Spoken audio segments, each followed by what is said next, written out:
કારણ કે અત્યાર સુધી જે આપણી પાણીની જરૂરિયાત હતી એ તો આપણી પૂરી ના થઈ, પાક તો બળીને ખાક થઈ ગયો. હવે મોડા વહેલું છોડ્યું છે તો ભલે પાણીની તો જરૂર જ છે.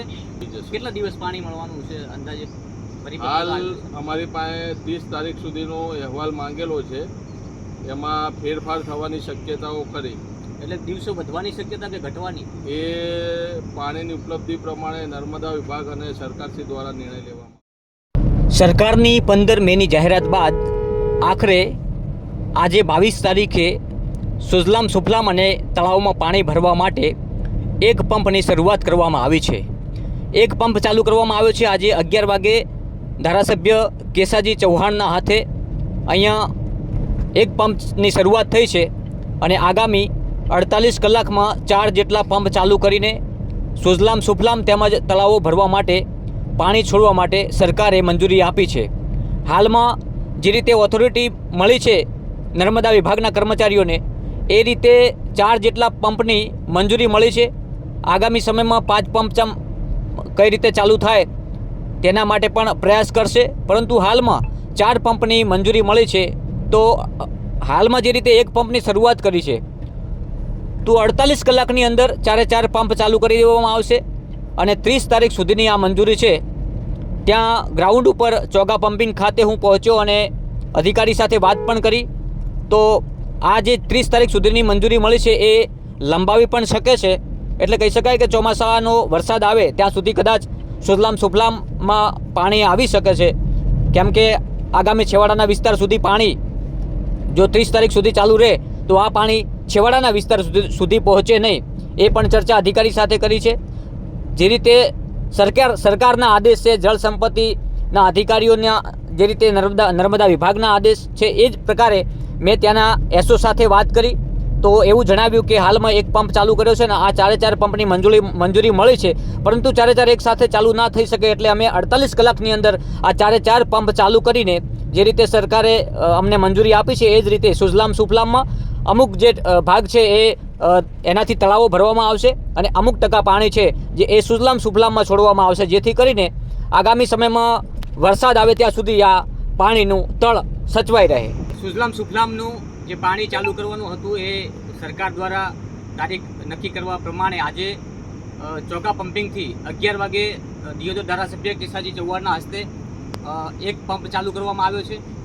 સરકારે અત્યારે 4 જેટલા પંપની ઓથોરિટી આપી છે ચાલુ કરવાની, પણ હવે ધીરે ધીરે જેમ હવાનું જેમ પ્રેશર આગળ વધશે એમ એક પંપ ચાલુ કરવામાં આવશે. 4 જે પંપ છે એ 4 પંપના પાણીમાંથી અમુક ટકા પાણી છે એ સુજલામ સુફલામમાં છોડવામાં આવશે અને બીજું પાણી છે જે એ તળાવમાં છોડવામાં આવશે. મારી સાથે એસઓ સાહેબ જોડાયા છે નર્મદા વિભાગના. સાહેબ, કેવા પ્રકારે પાણી છોડવામાં આવશે? કારણ કે અત્યારે એક પંપ ચાલુ કર્યો છે, એક પંપથી તો પહોંચી વળાય નહીં, સુજલામ સુફલામમાં પાણી બી ના પડે. આપણે પાઇપલાઇનમાં તબક્કાવાર 4 પંપ ચાલુ થશે. એમાંથી લગભગ 50%થી 70% પાણી તબક્કાવાર તળાવમાં છોડવામાં આવશે. એના સિવાયનું પાણી આપણે સુજલામ સુફલામ કેનાલમાં છોડીશું. 4 પંપ ચાલુ થતાં અંદાજે આપણે 48 થી 60 કલાકનો સમય લાગશે તબક્કાવાર. મતલબ આજે એક કર્યો છે તો 2 દિવસમાં આ 4 પંપ ચાલુ થઈ જશે. 2 દિવસમાં કાલે સવારે 9-10 વાગે બીજો પંપ, કાલે રાતે ત્રીજો અને પરમ દિવસે સવારે, એટલે લગભગ 48 કલાકમાં 4 પંપ ચાલુ થઈ જશે. કેટલા દિવસ પાણી મળવાનું છે અંદાજે? હાલ અમારી પાસે 30 તારીખ સુધીનો અહેવાલ માંગેલો છે, એમાં ફેરફાર થવાની શક્યતાઓ ખરી. એટલે દિવસો વધવાની શક્યતા કે ઘટવાની? એ પાણીની ઉપલબ્ધિ પ્રમાણે નર્મદા વિભાગ અને સરકારશ્રી દ્વારા નિર્ણય લેવામાં આવશે. અત્યારે 30 તારીખ સુધીની ઓથોરિટી છે, પરિપત્રમાં કદાચ એ જશે, પણ આગામી સમયમાં જો પાણી વધારે ઉપરવાસમાં કેવી સિચ્યુએશન છે, વરસાદી સિસ્ટમ કેવી પેદા થાય છે, તેને લઈને પાણીનો સંગ્રહ કેટલા ટકા કરવો જોઈએ એને લઈને આ જળ અભિયાન જે છે સરકારે જે ઉપાડ્યું છે, તો ચોક્કસથી પાણી ખેડૂતોને આપવામાં આવશે. પણ 30 તારીખ સુધી હાલની જાહેરાત છે. આગામી સમયમાં આ જાહેરાત છે લંબાવી શકાય છે.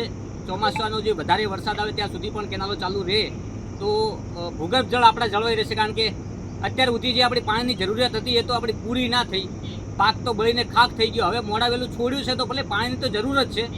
આભાર સરકારનો માનવો જોઈએ કે પાણી તો છોડ્યું છે. તો સાહેબ, હવે 4 પંપથી વિશેષ ઓથોરિટી મળશે કે નહીં? આપણે 5મો પંપ ચાલુ કરી શકીએ. પણ 4 પંપની હાલ આપણને ઓથોરિટી મળી છે. 5મો પંપ ચાલુ કરવા માટે મંજૂરી માગવી પડે કે પછી આપને એ ઓથોરિટી હોય? નર્મદા કેનાલમાં પાણી ઉપલબ્ધ હોય તો આપણે 5મો પંપ ત્રીજા દિવસ પછી ચાલુ કરી શકીએ. આજે અહીંયા કોણ કોણ આવેલા છે? આપણે કેસાજી સાહેબ આવ્યા હતા અને એમના બધા કાર્યકર્તા અને ગામના આગેવાન. અચ્છા, તો આ હતા પ્રજાપતિ સાહેબ, જેઓ નર્મદા વિભાગના એસઓ છે. આજે જે રીતના સરકારે જાહેરાત કરી હતી એ જ પ્રમાણે આજે આપણને પાણી તો આપ્યું છે, પણ હજુ એક પંપ ચાલુ કરવામાં આવ્યો છે. હવે 48 કલાકથી 72 કલાક સુધીમાં એ 4 પંપ જે સરકારે મંજૂરી આપી છે એ 4 પંપ ચાલુ કરવામાં આવશે અને એમાંથી અમુક ટકા પાણી જે છે એ તળાવો ભરવામાં વપરાશે અને બીજું જે પાણી છે એ સુજલામ સુફલામમાં રહેશે.